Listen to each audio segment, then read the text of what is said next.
The story starts with our protagonist, Yuya, being asked directly where his dad is. At the moment, he's just a first-year high school student, but here he is, sitting in the living room, face to face with a bunch of intimidating men in black suits and sunglasses. These guys don't just look tough, they've got scars on their cheeks that scream "stay away" loud enough for even a blindfolded person to hear. Yuya responds honestly, admitting he doesn't know where his dad is. He's just gotten home himself. One of the men hands him a card he found on the table, and it's enough to make his blood boil. The card reads that his father had run away. Oh, and he left his son behind without a second thought.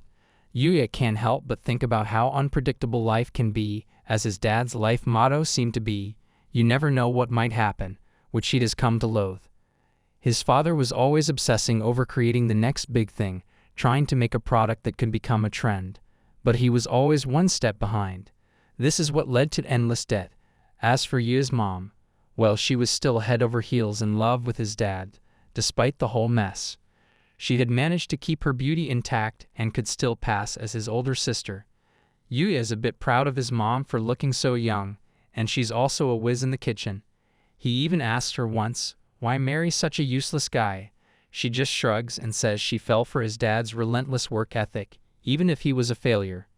Yuya can understand how love can blind people, but even he draws the line when it comes to respect. His dad, sadly, had crossed that line. He starts feeling guilty for not discussing this with his parents before, but he decides to focus on the reality of the situation. He asks one of the scary guys, Taka-san, how much money his dad borrowed this time. Taka, at first, gets a bit annoyed but quickly calms down, realizing the lad isn't the problem here. He gently informs the kid that the debt is a whopping 30 million yen. Definitely not pocket change for a high school kid. Apparently, his dad kept borrowing money just to pay off the last loan, and this cycle kept growing. But Yuya mentions that he isn't scared of Takashi Omochi-san or his crew. He's known Taka since elementary school, and despite his intimidating looks, the guy's like a big brother to him. Taka, frustrated by Yuya's dad's behavior, wonders how he even survived such a mess. Yuya, remembering when he came home to find nothing but a card left by his dad, agrees. The card said his dad had left, leaving everything in the hands of a lawyer.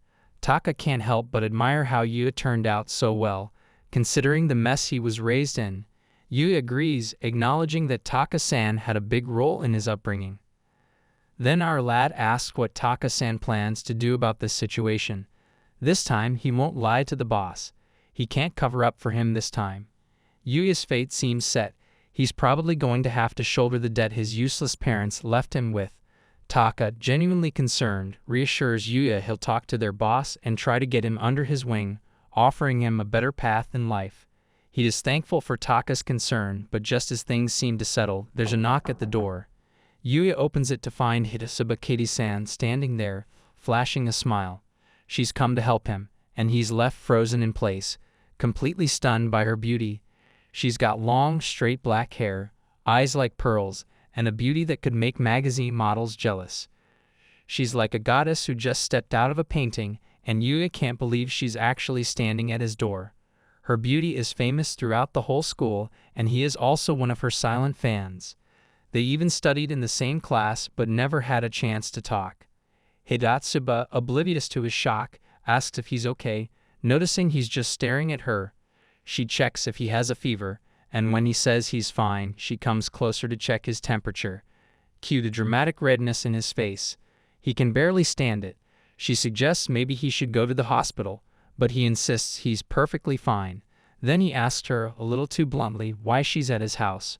She smiles and replies that she's here to help him, which Yuya doesn't understand. He hesitates to let her in because Taka-san and the crew are inside, and he doesn't want her to get scared by them. Of course, just as he's thinking that, Taka barges in and asks if Yuya has any guests. He's polite about it, but he hints that she should leave because of their busy schedule. Yuya, already embarrassed, wanted to ask her to leave, but then one of Taka's guys recognized her. The timing could not be worse. The guy eagerly asks if she's Hitasuba-san, beaming with excitement and noting how much cuter she looks in person compared to her internet photos. Taka, clearly puzzled, asks if he knows her. The guy then reveals that she is none other than Hitasuba Kaede, dubbed the prettiest girl in Japan. She smirks, clearly entertained, and then coolly addresses Taka by his full name, Umishi Takashi. She takes it up a notch by calling him the lieutenant of the Haretsu Syndicate, leaving him visibly shaken, his fingers trembling. Everyone wonders how on earth Hitatsuba knows about his secret affiliation, and his exact position no less. Taka tries to compose himself, but his scary expression gives him away. Yuya, trying to calm him, reminds him of that one time he handed out gifts to kids at an event, only to terrify them with his grim face. Yuya urges him to be gentle. Taka grumbles but inwardly agrees, thinking that scaring kids with free toys probably isn't the best legacy to leave behind. Switching to interrogation mode, Taka demands to know how she learned all this. He notices she's in the same uniform as Yuya, meaning they must attend the same school. With a calm smile, she introduces herself, adding that it's fine if he doesn't remember her, though her tone is anything but forgiving. Taka, insulted, yells that she has no right to dig into his business, only for Hitatsuba to call him a simple-minded baboon and mock his necktie choice. Yuya is frozen in shock, thinking about Taka's status in the syndicate. Taka fumes, muttering something about her sharp tongue cutting deeper than her looks and threatening her to teach a lesson, but letting it slide this time. Yuya notices that Taka-san is slowly losing his tough guy act as he sees tears sparkling in his eyes, but he puts up his villain face again and asks about Kaede's identity. Kaede, unfazed, delivers an even sharper blow. She reveals that her uncle is Hitotsuba Yuichiro, the head of the National Police Agency's Investigations Bureau. Taka's bravado cracks as sweat beads form on his forehead. When he tries to dismiss her claim, she confidently assures him her uncle would gladly pull some strings if she asked. This revelation leaves Taka cornered, but he musters enough fake courage to question her intentions. She casually states she wants them to leave Yoshizumi-kun alone. In exchange, she'll ensure the repayment of the debt, including interest, totaling an absurd 36 million yen. Yuya is frozen to hear this, as this amount is not little, and before dumbfounded Taka can process this, Kaede's mother, Sakuraku, a lawyer, enters the scene scolding Kaede and introducing herself. With a calm yet cutting tone, Sakuraku chastises Taka for getting involved in illegal money lending. Yuya notes the sharpness in her words and thinks Taka-san might be losing calm on facing her face to face. Taka, clearly uncomfortable, attempts to defend himself, claiming he's just trying to collect on a debt. Sakuraku doesn't flinch. Instead, she starts recounting personal details about his illegal business, to which he angrily asks if she is going to drag him to the police. Yuya knows Taka's tough guy look is nothing more than an act, as he might be ready to piss in pants from inside. Sakuraku then pulls out another card and mentions how his daughter brags about her coolest dad in Japan giving goodbye and goodnight kisses. Taka, now blushing and stuttering, realizes he's been thoroughly outmaneuvered. Sakuraku drives the point home with a mix of teasing and veiled threats about his identity, which he described as a salaryman to his family, leaving Taka utterly defeated. Sakuraku states the debt left by Yuya's family is their responsibility, not his, which leaves even Yuya in shock. But he knows that he has to be the one cleaning the mess left by his parents, as Taka-san has always been like a big brother to him. But to make things just, Sakuraku takes out a paper to make a deal. This utterly shocks Taka, but Sakuraku calmly winks, telling him to dig in. With the paperwork in hand, Taka has no choice but to agree to Sakuraku's terms. He declares the debt settled and reluctantly agrees to leave Yuya alone. Yuya is, however, confused about the document's contents and wonders if his debt is paid off, while Sakuraku excitedly announces that debt is repaid in full, cursing Yuya's father in her way. Taka nods in yes, wishing Yuya to live a good life, leaving him confused. Kaede squeezes his hand and smiles warmly. Leaving them alone to have their moment, Sakuraku offers Umichi-san a cup of tea, but he has already lost his calm and refuses, telling his men to get a move, and as he leaves he makes a dramatic exit, claiming their paths won't cross again. Yuya, however, knows better. He's got Taka-san's home address from his wife and could drop by for a family dinner anytime. Sakura reveals that his loser father asked to pay the debt and assures Yuya that he will have a normal high school boy. With the chaos seemingly over, Kaede leads Yuya to the living room. He notes her blushing red cheeks and asks if she is fine. She admits she was terrified earlier, but in classic Kaede fashion, she brushes it off with a smile. Yuya, noticing her trembling legs, offers to make her tea. Once seated, she finally reveals the condition for settling Yuya's debt. He now has to live with her. Yuya, dumbfounded, stares at her as she beams, claiming it's the simplest solution. His brain short-circuits. On the one hand, living with Hidatsuba-san sounds like every high school boy's dream. On the other, he's sure the entire male population of Japan, including her fans, is already plotting his demise. Meanwhile, Kaede's smile, radiant as ever, reassures him that everything will be just fine, even if her trembling legs suggest otherwise. As they settle in to discuss the finer details, she cheerfully declares, "From now on, you're my property."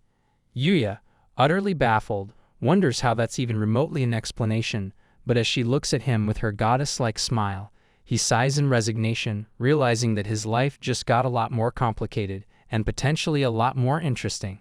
She decides that a long explanation isn't worth the effort and tries to keep things brief, but Yuya isn't having it. He insists that he needs a proper explanation, especially regarding when exactly he became her property. Annoyed, he asks her to stop treating him like a pet she just picked up at a store. Kaede, ignoring his protests, calmly declares that he is her pet now and that the arrangement suits her just fine. He can't believe her audacity, but what really throws him off is how Kaede blushes and chuckles, seemingly lost in her own daydreams. She's so pretty it feels borderline illegal, and while he wants to argue, he's too distracted by her ethereal charm. She snaps out of her thoughts just long enough to scold him for making too much noise while sipping tea, then apologizes for having too much fun at his expense. She finally decides to clarify things, or at least she pretends to. She explains that it's all thanks to his dad, who apparently came begging her mother for help. Yuya's dad had been friends with Hidatsuba's mom since their school days, back when they were practically glued together like a bad sitcom duo. Although her mom initially wanted nothing to do with him, his reputation as a screw-up preceded him. Yuya's dad managed to guilt her into helping by breaking down in tears. Yuya is both annoyed and impressed. His dad's sudden display of emotions makes him feel conflicted, but she seems unfazed. She further reveals that his father begged to save Yuya's future while crying, but Hidatsuba's mother, it was useless as he was just a random boy. She explains that her mom only agreed to help because she, Kaede, had asked for it as a selfish favor. This revelation floors Yuya. He can feel his heart rate skyrocketing like a stock market bubble about to burst. Still, Yuya isn't convinced. He wonders aloud how helping him equates to solving his father's issues. Kaede brushes his concerns aside with an unnerving confidence. Apparently, her family was so overjoyed that their otherwise perfect daughter had finally asked for something selfish that they celebrated it like a national holiday. The absurdity of it leaves him questioning their collective sanity. Kaede casually reveals that she had two selfish requests. The first was to help Yuya because she couldn't stand seeing him suffer for his parents' mistakes. Her second, to make him her property and live with him. He nearly chokes on his tea. She delivers this bombshell with a straight face, but her blush betrays her nerves. For Yuya, her words are both terrifying and dangerously cute, a combination no mortal man could resist. To make matters worse, or better, depending on perspective, Kaede informs him that her parents have already taken steps to formalize everything. A written pledge is involved, stating that once he turns 18 and graduates high school, he'll be adopted into her family, banned from contacting his own parents, and married to her. And the interesting thing is his good-for-nothing parents have already signed it. She reassures him with a confident smile, promising that he'll never have to worry about money. She'll take care of everything. However, her words come with a catch. Fully anticipating that he'd feel guilty about relying on her, she reveals her plan. He's already slated to inherit and eventually run her family's company. Yuya can barely process the whirlwind of changes. Just yesterday, he was trudging through his unremarkable routine. Now, he's suddenly staring down a future as someone's husband, an adopted son, and the president of a corporation. How had things escalated this fast? Yuya remains utterly bewildered by the parent-child dynamics at play. His own parents are one thing, but the Hidatsuba clan takes family involvement to a whole new level. Without even knowing him, they're already plotting an arranged marriage and grooming him to be the next company president. Talk about overwhelming. He tries to make sense of it all, but it's like trying to solve a Rubik's Cube blindfolded. especially when she drops the bomb that his parents are totally cool with it. No turning back now. She makes it clear, if he tries to back out, he can only guess what will happen to him. Yuya is already imagining becoming a slave, as an employee of the company, or getting sent underground like some manga character, never seeing the light again. Not fun. Then she tells him that if he refused, he could have ended up being her butler forever. Yeah, no kissing or doing anything with her in that scenario. Instead, she'd make him live in hell, where he couldn't even touch her, no matter how defenseless she looked. Yuda's like, wait, that actually sounds like a different kind of hell. He never thought he'd hear Hidatsuba-san saying stuff like that. But he can totally see that she's forcing herself to act all serious. Her face is as red as a tomato. His mind starts to wander and he imagines having a forbidden love with her, which honestly doesn't sound that bad, but she shuts him down fast. No forbidden love for them as she wants pure love instead. He can't help but think, this girl is way too cute, especially considering that Hidatsuba-san, the same person who's an untouchable beauty at school, now feels so different. But now, seeing her like this, flustered and adorable, he realizes this might be her real side. He's one of the few who gets to see the real Hidatsuba Kaede, and man, his heart is racing. He sighs, admitting he gets it now, and agrees to everything. Let's be honest, who in their right mind would say no? Marrying someone as breathtakingly beautiful as her feels like a dream come true. Plus, he's set to inherit a company as president. What's not to love? She notices his anxiety and gently asks if he's hurt. Yuya says he's fine, but then she points out his crying. Confused, he touches his face. Tears are streaming down, and his chest feels like it might burst. He has no idea why this is happening, but Kaede hugs him and tells him it's okay. She's there for him, like, for real. She promises to be with him always, and he just lets it all out on her shoulders. She tells him it's okay to feel lonely, especially since he's been abandoned before. But she gives him hope for a bright future, telling him he'll be happy from now on. When his tears finally stop, she hits him with, "All right, go pack up as they are demolishing this house." He's totally stunned. His house is going down like that. Then she explains they'll rebuild it, rent it out, and make money off it. Oh, and she's got their love nest ready too. Yep, she's planned that too. They won't even have school tomorrow since it's the weekend. They're just going shopping together, but our MC is shocked. He wipes his tears away, feeling a little unsettled. Maybe he's just like his dad, impulsive and emotional, making huge decisions on a whim. She starts talking about Hidatsuba electrical appliances, hyping it up like it's Rose of electronics. It is about to celebrate its 100th anniversary. It's a big deal in Japan, so much so that the country brags about it to the world. They don't just make household appliances. They're branching out into stuff like renovation services, electric vehicles, infrastructure development, you name it. Basically, they're growing globally and becoming an industry leader. Her dad, Kazuhiro, is the fourth generation to run the company, and even though it's all old school and hereditary, he's all about pushing through difficulties with hard work. She says it's already decided. He's gonna follow in her father's footsteps. He feels like it's basically a death sentence. Sure, he knows that society expects him to work hard every day, but he can't believe they're handing the reins of a huge company with tens of thousands of employees to a high school freshman. She says maybe he'll get it once he hits university, and a public one would be best. She's dead set on making sure he doesn't go to a private school though. He tries to argue that he won't be able to work at her dad's place if he goes to university. She shoots back, asking if he plans to waste his time doing part-time jobs or joining some random club instead of learning the ropes by her father's side. Ouch, it feels like she's stabbing him with her words. He's starting to realize she might have some interesting ideas about him. She grabs his necktie, pulling him closer, her eyes locking onto his. "Focus on me," she says with a confident smile. She assures him she already knows he's a hard worker and promises to meet his expectations, no matter how quirky they might be. As she leans in, her beauty almost overwhelming, she winks and adds, "But don't even think about doing anything with other girls." His heart nearly stops, and he feels like he might pass out on the spot. Still, he nods, agreeing to everything, though he can't help but ask why she's so determined to help him when they barely know each other. She agrees, saying that they haven't really talked much at school, but she's been watching him for a while. He's a little stunned by this.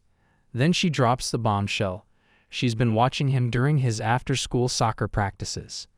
Soccer's been his thing since he was a kid, and one summer day she was just walking by when she saw him still practicing, even though it was getting dark and everyone else had left. She couldn't stop watching him kick the ball with an intense resolve, and that's when it clicked for her. He was different from everyone else. He actually poured his heart into everything. She found herself rooting for him, hoping his hard work would pay off, but it didn't. His team got knocked out of the district tournament in the third round, and his dreams of going to the nationals were crushed. His effort didn't really amount to much, but what hit her harder was that even after the loss, Yuya didn't quit. The next day he was out there, kicking the ball all alone. She thinks he might chill for a bit or at least take a break from practicing alone, but nope. He was out there grinding like an NPC trying to hit max level. She's absolutely smitten with how he refuses to give in to despair and just keeps going, showing off that main character energy she can't get enough of. In her eyes, he's basically a walking best boy anime trope. When she finally admits her heart is super glued to him, he feels a little bad because, plot twist, he doesn't see himself as anything close to splendid. But she's like, too late. This heart is sold. She's already fallen for how he pours his whole soul into whatever he does, and now she's ready to stake her claim before anyone else realizes he's got golden retriever boyfriend vibes. While she's busy making a move, he's having an internal monologue about how she was literally voted the cutest high school girl in Japan. Like, what is his life right now? He's over here kicking a ball like it owes him money, and somehow she's into that. He can't wrap his head around it. She's been watching him from a distance, falling for him without him even realizing. But he's clueless. He doesn't know anything about her yet. If someone were to ask him if he likes her, he'd probably just shrug and say he doesn't know. He knows he's flattered, but he can't give a solid answer just yet. So he sits her down to be all honest and mature, telling her that he's happy to hear her confession but doesn't really know her well enough to return the feelings yet. She's fine with it because, aside from looking like a goddess, he has no idea who she really is, so she's cool with him not being able to respond. Honestly, hearing that from him just boosts her feelings for him even more. He realizes that, yeah, looks can get you in the door, but actually knowing the person is what makes a relationship stick. He doesn't want to be in some shallow, insta-fame kind of relationship that fades faster than a TikTok trend. She giggles and says that even though her methods were a bit extra, they worked in clearing the way between them. She knows he probably can't get why she's acting like a rom-com character, but she's all about making her move, as she gets lost in her thoughts, imagining herself living her fantasy life with him. He can't help but laugh in his head. He's over here trying to figure out who he is as a person, and she's making plans for the future like she's already in their happily ever after montage. He's starting to see her layers. At school, she's the cool, composed, mature, and reliable girl everyone admires. But at home, she's a total goofball, cracking jokes, making awkward faces, and blushing like crazy when embarrassed. It's endearing, and he's warming up to it. She points out how everyone wears a mask, calling him out too, and asks which version of her, the composed or the goofy, is the real one. He can't choose. Both sides are equally great. He knows they're beginning to understand each other, and that's what matters. Besides, he kind of loves the mix of her cool and adorable sides. Then she gets hyped, firing off rapid questions about his favorite food as if mapping out their future. She leans in to whisper something, but he stops her with a hand over her lips, suggesting they slow down and actually get to know each other first. She's totally teasing him, dropping bombshells when he's least ready, and he realizes he's never going to get a break with her. She says all this with a cute flushed face, looking away just slightly. That's the moment it gets him. He's caught off guard by how adorable she is. Everything she does is unpredictable, making him second-guess whether he really understands her at all. But after a sigh, he tells her they should stop joking around for now and focus on packing. She, of course, insists they only need the bare minimum before they can head out. When he asks where they're moving to, she casually comments that they're going to live together under the same roof. Later that night, around 9 p.m., they're sitting in a fancy, imported luxury car. Kaede's next to him, and her demeanor has totally shifted. She looks dignified and graceful, almost like a totally different person, so much so that he can't help but admire her, even though he's too embarrassed to actually say it out loud. He's still confused, so he asks where the car's headed. She reminds him, with a cheeky smile, that they're going to their love nest. He's genuinely trying to wrap his head around all this, so he asks if she's serious or just messing with him. She gives him this ridiculously cute, play-innocent expression that makes everything even more confusing. They finally pull into the Bay Area, surrounded by fancy condos that look like something out of a high-end hotel brochure. He glances out the window, realizing these places are way out of his league as a high schooler. But she's thrilled to see he's keeping up, noting that knowing these things is essential if you want to survive in the real world. While he's been picking up on trendy stuff by taking after his good-for-nothing dad, who's always glued to the TV for updates, he mostly just checks the news during soccer practice breaks. So he's not exactly an expert in all things current, but she tells him that for now, he's doing great and that his future looks promising. Apparently, working under her dad is going to be a real win for him. She assures him not to worry about a thing and tells him she believes in him. He can't help but blush from all the compliments and quickly looks away, trying to hide his reddened face. She giggles, saying he looks cute, all flustered. By the time they finish chatting, they've already arrived at their new place. He's totally shocked when he sees the building. It's as fancy as the one he'd seen out the car window earlier. It's hard to believe he's actually about to live here with her. She casually mentions that their apartment is on the top floor, and as she links arms with him to go inside, he's so nervous, trying not to faint from all the nerves. Earlier, he tried to carry his own stuff, but the driver kindly told him that it was his job, and he should just relax. Now, it's just him and her in the elevator, and he's trying to keep it together. She's totally enjoying the moment, though, as she leans her shoulder into his. When they finally arrive on their floor, the place blows his mind. The house is huge, with luxurious furniture and spotless cleanliness.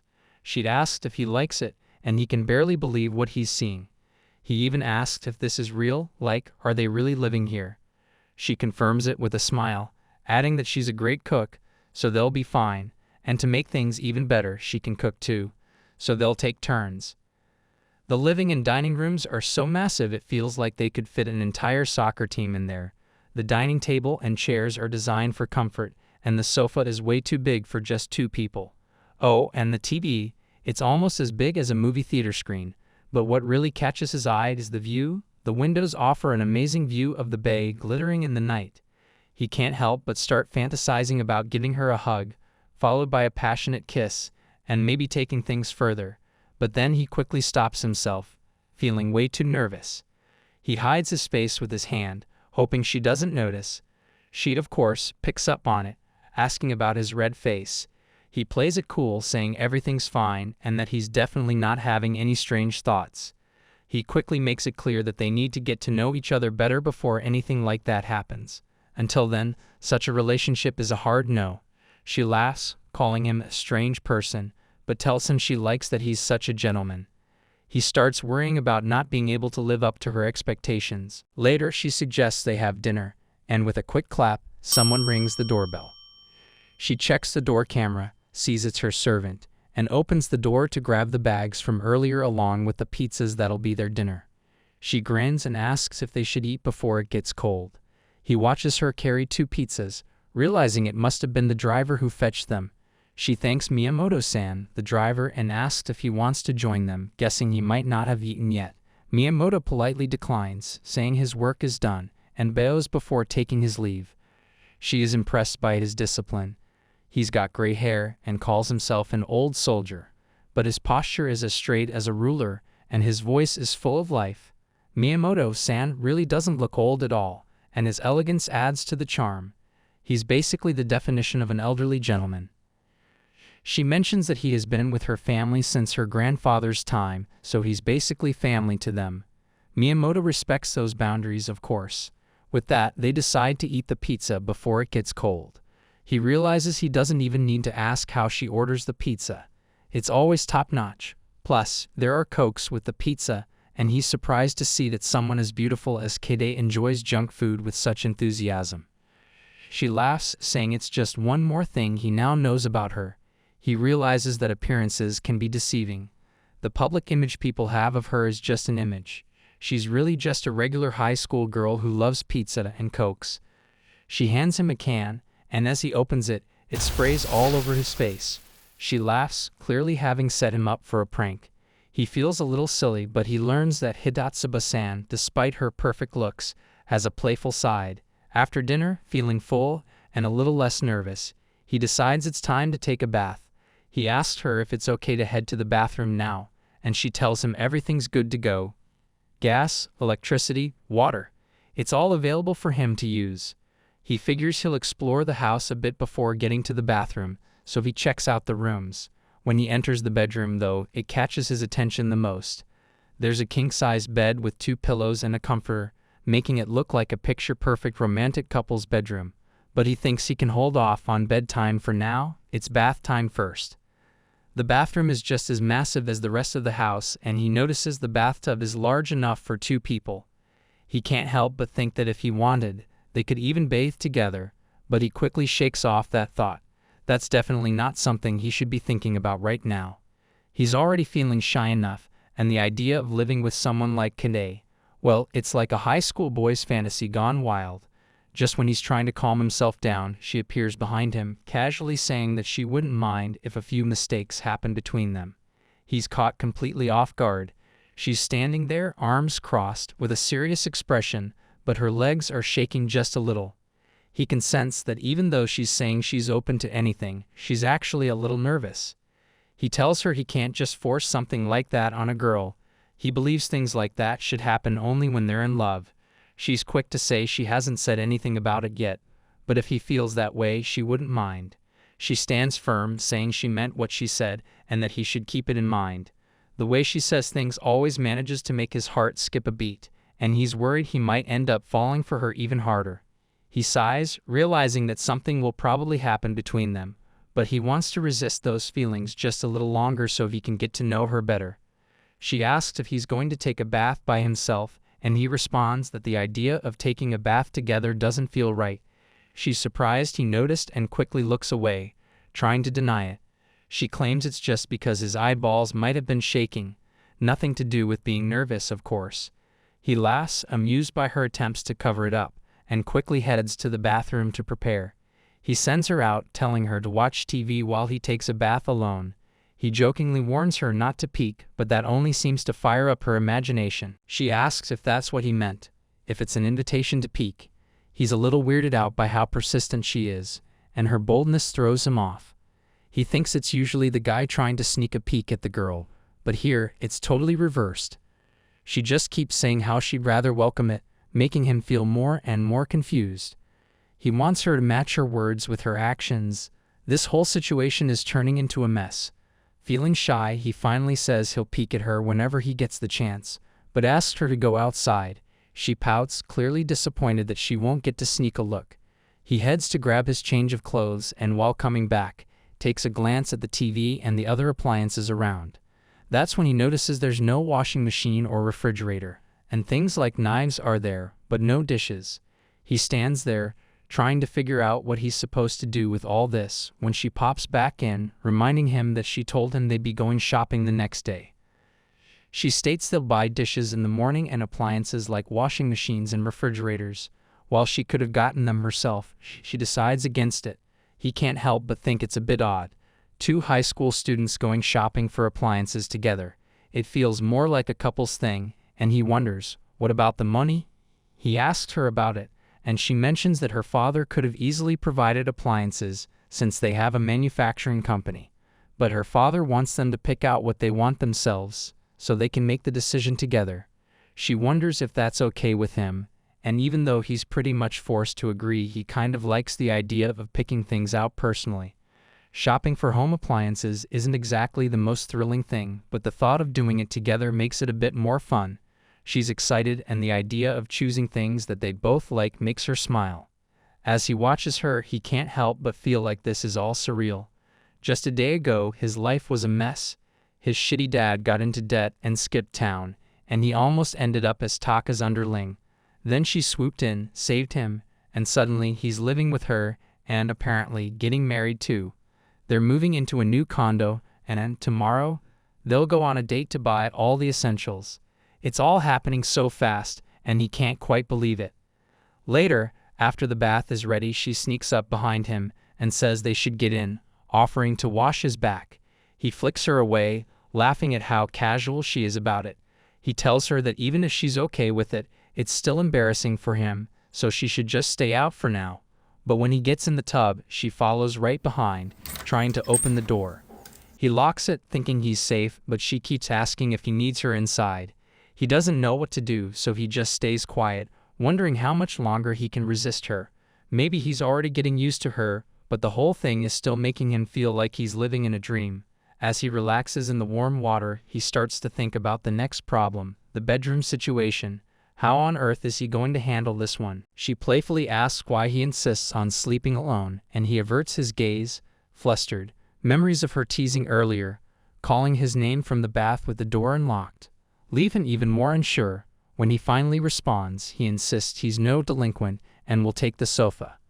She snaps back, calling him delinquent enough already and demanding he share the bed, arguing it's plenty big for two. It's like trying to solve world peace at this point, and he wonders if he'll ever get out of this whole being close to her thing. Kaede has a bright smile on her face as she sits at the edge of the bed, looking all fresh from her bath. She's got this cute flushed glow going on, which only adds to her charm. Yuya, on the other hand, is trying hard to avoid any temptation. After all, getting too close to her right now could definitely lead to some unplanned complications. He figures it's not the best idea for a man and a woman who aren't officially in a relationship to suddenly share a bed, even though she doesn't seem to mind. Yuya's firm on this. He's just not that kind of guy. Kaede, being a little more perceptive than he'd like, asked if he's worried about something happening while he sleeps. Yuya's kind of stunned by how casually she says this with a smile. It's a bit embarrassing, honestly, but he knows he's not going to give in to the temptation. He's not a sleep hugger, so he just pulls away from her side of the bed. It's almost too much for him to handle. She smells like citrus, and that's his weakness. It's like she's playing mind games now, and he's trying his hardest to resist not holding her. But she's not done yet. She assures him that it's okay if he wants to hold her, even though it's a little embarrassing. His mind is in overdrive and his face turns red, which catches her attention, and she gives up on her dream of cuddling. She pouts, but then she gives him the ultimatum: sleep in the same bed with her or else she'll be the nurse when he's sick. She smiles at him for a few moments, then comes up with another wild idea, suggesting him to take off his clothes.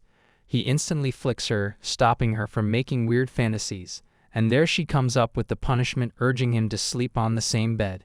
She seductively leans towards him, making his heart overspeed. For him, it's a tough choice. Eventually, Yuya admits defeat and agrees to sleep in the same bed, but there's a catch.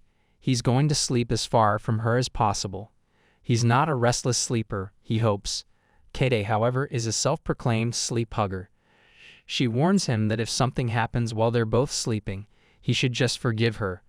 She's convinced she's gonna pull him into her embrace at some point during the night. Yuya's response: well, he'd probably throw her off if it did happen, just to keep his dignity intact. She seems a little intrigued by his reaction. She's definitely not going to let him forget that she likes the fact that he would try. Her words are making Yuya blush like a shy princess. As things settle down, Kaede says she only tells him that she likes him, like, genuinely likes him, because he's different from everyone else. For a moment, Yuya can't help but blush more. She smiles, assures him goodnight, and heads off to dry her hair. Yuya's left there, laying in bed, feeling like he's in a whirlwind of awkward feelings. The sound of her hairdryer makes everything feel more intense than it should. Eventually, when she finishes and gets back into bed, Yuya is so exhausted that he falls asleep almost immediately, her breathing calming him down. For the first time in a while, he feels safe, but his dreams are a different story. He finds himself reaching out to his parents, calling out to them, but they're already gone. He wakes up, gasping, realizing it was just a dream. His heart feels heavy as he thinks about the pain of being abandoned. But then, as he steps out of the bedroom, something weird happens. He thinks about Kaede, who protected him when his own parents abandoned him. He bursts into tears sitting on the ground just when he hears her voice, like she's calling out to him. He turns around, but she's not there. It was just his imagination, right? Either way, It gives him a sense of warmth just thinking about her. As he heads back to bed, he notices Kaede has somehow shifted sides in her sleep. He can't figure out how she got there, but he figures it's no big deal. He climbs into bed, sinking into the warmth and scent of her side of the pillow. It's comforting, and for the first time he feels like maybe this weird situation could work. That night, he wakes to find her peacefully asleep beside him, instantly making him tense. Unable to relax, his mind buzzes with her proximity as he stares at the ceiling, wide awake. Frustrated by the sleeplessness, he decides a hot bath might clear his head. While the bath is being prepared, he lazes around in the living room. But then, he spots the gaming console and the new TV on the table. He smiles to himself, thinking about playing a game. But then it hits him. If he starts playing alone, she might feel left out. He can't help but imagine how lonely he'd feel if she was off having fun on her own without him. So, he decides to leave the game for another time. It's just not the right vibe without her. Realizing he can't eat and play games without feeling guilty, he gets up to figure out breakfast. He notices there's no fridge in the house and wonders how on earth he's supposed to manage. Just as he's about to give up and start Googling how to make breakfast without a fridge, Miyamoto strolls in with a good morning and 2 bags from a familiar hamburger chain. He wonders where Miyamoto popped out from. Did he just materialize in front of him like a wizard? He asks if the burgers are for Hidatsuba-san and himself, and Miyamoto gives him the affirmative. Turns out she had requested these specific burgers for breakfast. Now he's shocked, not just that her thought ahead, but that she's having burgers for breakfast. It's a little much considering she promised him she'd treat him to her cooking the next day. He starts to wonder if she is secretly a junk food enthusiast. Maybe her idea of a 5-star meal is a pizza at midnight and a burger for breakfast. It makes him uneasy, but hey, maybe that's just her charm. Miyamoto-san reassures him that Kaede's cooking is peculiar, though he can't guarantee it'll be a masterpiece. Miyamoto urges him to eat, but Yuya starts thinking about Kaede, who hasn't woken up yet. He wonders if the food will get colder and he has to heat it up again. Miyamoto assures him about her morning routine and suggests Yuya to take a quick bath. He thanks Miyamoto, which he brushes off with a smile. After that, he heads to the bath, feeling the bliss of having a warm bath stretching his legs. Then his mind drifts towards Kaede, and he enjoys the idea of having a bath together with the hottest girl of the school. As he is busy in his daydream, she suddenly appears, assuring him to stay with him forever. Yuya, whose eyes are closed still, hasn't realized her presence while she is glancing at him with a blush. Suddenly, when he opens his eyes and notices her in front of him, his eyeballs pop out with shock. He looks at her like a scared puppy, then covering his eyes he bursts, asking why she barged in when she knew he was already in. Kaede, who is bold like always, carelessly admits that she felt lonely without him and couldn't stay away from him any longer. This frustrates Yuya, but she doesn't care much and hints that the bathroom door was unlocked unlike yesterday. She wonders if he did it purposely, while all Yuya can do is to hide his face. The reason she is standing in front of him in just a tiny bath towel, unable to cover her beauty. Her boldness gives Yuya a hard time as he is practically shaking, trying not to have a sneak peek. Kaede smirks, enjoying his innocence, but Yuya is not that innocent in his mind. He wants to stare at her with all his heart, but somehow stops himself. She assures him about the towel wrapped around her, urging him to have a look at her. Yuya opens his eyes and takes a glance. She is leaning towards him, assuring that she is not really naked. But still, Yuya is not okay with it, as he knows the bath towel will eventually come off when she will start taking a shower. He ponders a bit more and gets that she is wearing a swimsuit underneath and she is gonna prank him by taking it off. He sighs with relief while she wonders if he is disappointed. But she kinda liked how he jumped to conclusions so quickly, and in her style she wants to reward him, and guess how she is gonna reward him. She takes off her towel, and to his poor heart's shock, she is only in her natural form. And Yuya travels 50 shades of shock in just one go. First he freezes, then starts screaming, and trust me, his screams pierce the sky. Yuya is clearly not happy with the idea, while she is as careless as always, and shamelessly asks being in their natural forms is the best way to get to know each other. While Yuya turns his gaze after seeing too many unholy sights, needs holy water to rinse his eyes, and in his shock he blurts out something bold. His words make her giggle faster than a bullet train, and she is up to it. Yuya, whose heart can't handle anymore, puts on his towel and walks out of the bathroom, clearly annoyed. She turns to look at his back, blushing like a cutie. Kaede and Yuya are enjoying breakfast together, and she's all excited, asking him where he wants to go later. She's got a whole plan in mind, thinking they could start by checking out some cutlery and then stop by the appliance store. But Yuya? He's too busy chewing his food to notice. She asks him again, but still no response. After a moment of silence, she wonders if he's still angry at her for barging into the bathroom earlier. Yuya doesn't say anything.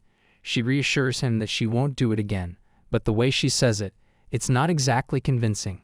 Still, she promises to be more careful next time and make sure she barges in properly, on the bed, as Yuya prefers. Kaede tries to win him over with a cute little meow, but Yuya's not buying it. He's still sulking, ignoring her. Then, after what seems like forever, Yuya finally speaks up, stuttering a bit, saying he'll forgive her, just this once. But the next time she pulls something like that, he's really not going to talk to her. And when he says not talk to her, he means 3 full hours of complete silence. Instead of getting all intimidated, Kaede just finds him cute and tells him she likes this side of him. Yuya smirks, clearly not fazed. After breakfast, she tells him to hurry up and get dressed since Miyamoto-san will be picking them up for a shopping trip. Yuya agrees and starts getting ready, muttering to himself that it doesn't take much. Just a quick wardrobe change, a little hair fix, and he's good to go. He wants to look decent when standing next to someone as beautiful as Kaede, after all. Little does he know, she's been eavesdropping on him the whole time. Kaede tells him not to stress about it, that he looks cool just the way he is, and that it's what's inside that counts more. She reassures him that appearance doesn't matter as much as people make it out to be. Yu is genuinely touched, a little speechless. He wasn't expecting this side of her. Once they're both ready, Miyamoto picks them up, and they head out to check out some home appliances. Just like they planned. After grabbing lunch and some snacks, they hit up an electronics store to pick out their new home appliances. And of course, a fridge is on the list. Yuya mentions how surprisingly hard it was to choose. She remembers seeing a super knowledgeable clerk on TV and spots someone who looks similar in the store. She strikes up a conversation with her about all the options. Apparently, this clerk doesn't care that they're just high school students. She listens carefully to what they need and suggests appliances that would be perfect for them. She even gives them a discount, which totally wins Kaede over. As they continue chatting with the clerk, they end up picking appliances from Hitoshiba Electric, a top-tier brand. And of course, Kaede handles the payment in full, cash in hand. She lets them know that her dad entrusted her with the money, but she has to report back on what they bought. She tells the clerk she'll mention her name when she reports back to her father and asks for the clerk's business card. The clerk, looking both nervous and totally thrilled, agrees. Kaede thanks her, saying that the shopping experience was so much better thanks to her, and she'll definitely tell her father about the awesome service. The clerk bows, and little did she know, this interaction would help her climb the corporate ladder all the way to an executive position.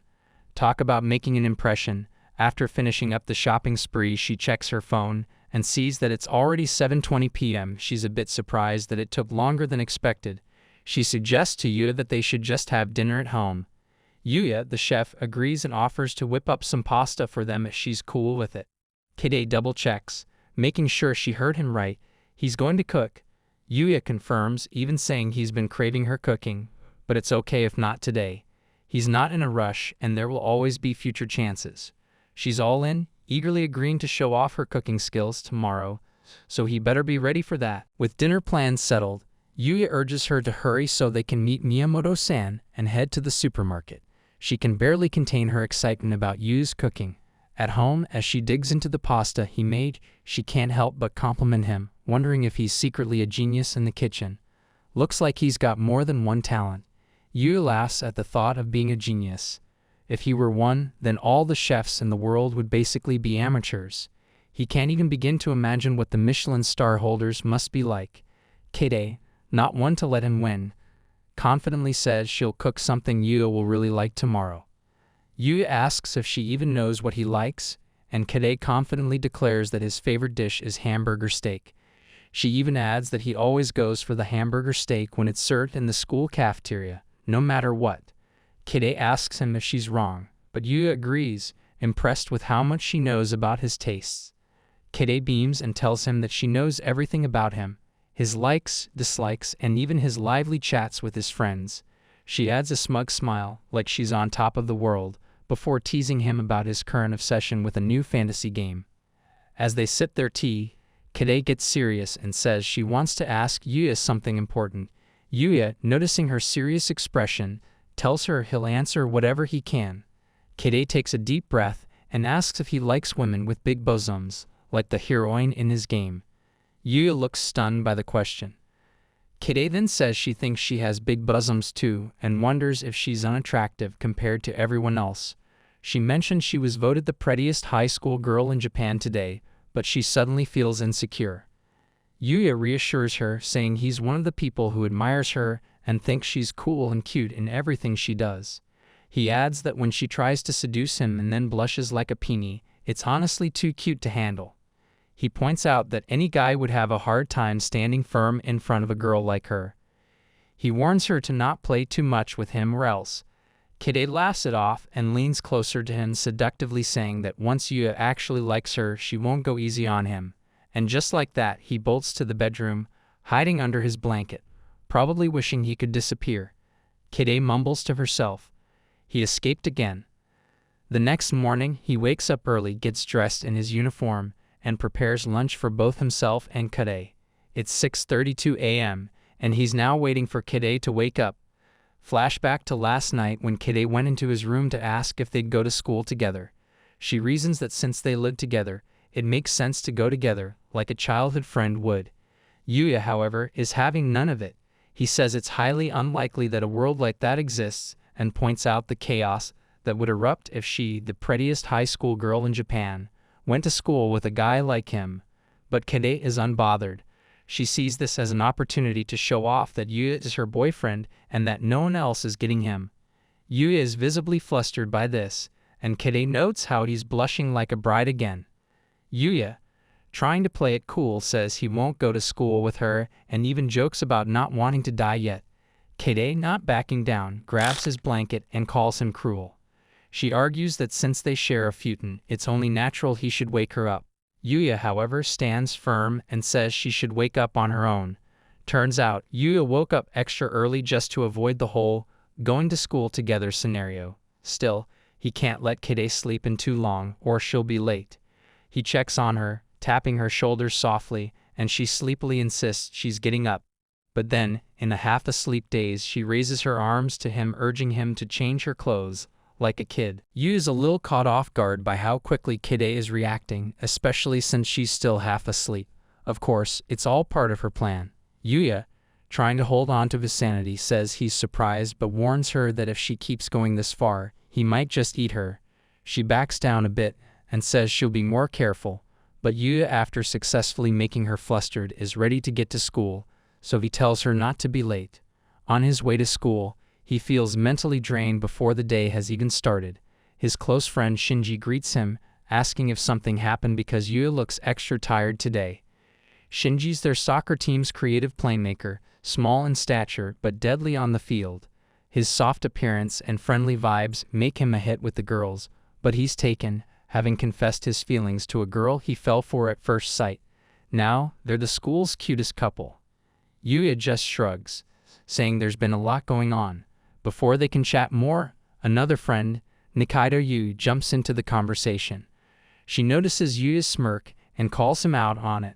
Nikaido, with her ethereal beauty and pixie cut, is the ace of the basketball team and a top student. Her husky voice and pretty face make her a school celebrity, and even Yuya can't deny she's striking. She tells Yuya to cheer up or she'll get depressed hanging out with him. Shinji, always agreeing with her, adds to the pep talk. Later, Yuya is sitting next to Nikaido in class. He notices she's reading Full Metal Panic again, saying it's just as interesting as the first time.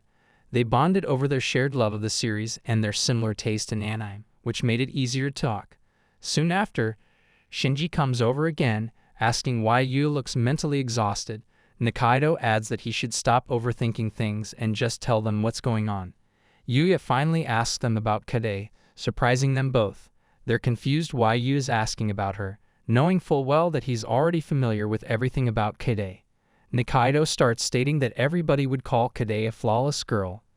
Everyone says she's super smart, athletic, and, on top of that, a social media queen who goes viral without even trying.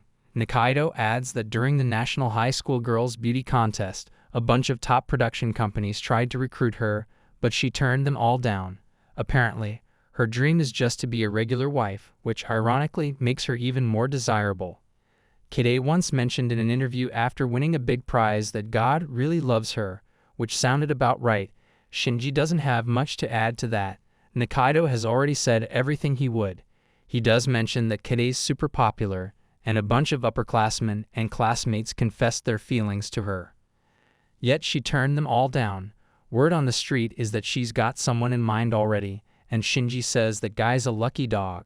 When Yuya asks where he heard that, Shinji claims it's just some gossip he'd overheard.